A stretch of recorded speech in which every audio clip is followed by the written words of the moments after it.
কলকাতা প্রজ্ঞান ভবনের বিশ্ব শোক দিবস উপলক্ষে একটি অর্থবহ ও চিন্তাপ্রসূত অনুষ্ঠানের আয়োজন করা হয়, যেখানে বিশ্ব শান্তি ও সম্প্রীতির জোরালো বার্তা প্রদান করা হয়।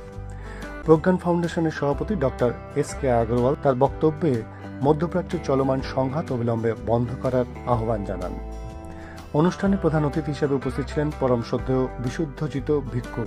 তিনি তাঁর বক্তব্যে অন্তরের শান্তি, সচেতনতা এবং সর্বজনীন ভ্রাতৃত্ববোধের গুরুত্ব তুলে ধরেন। অনুষ্ঠানের অন্যতম আকর্ষণ ছিল দ্য রেইনভেনশন অফ হ্যাপিনেস। বইটির প্রকাশ ও যৌথভাবে রচনা করেছেন ডক্টর এস.কে. আগরওয়াল এবং ইঞ্জিনিয়ার রামরতন আগরওয়াল। বইটিতে সুখের গভীরতার দিক এবং একটি সুষম ও পরিপূর্ণ জীবনযাপনের বাস্তব দিক নির্দেশনা তুলে ধরা হয়েছে।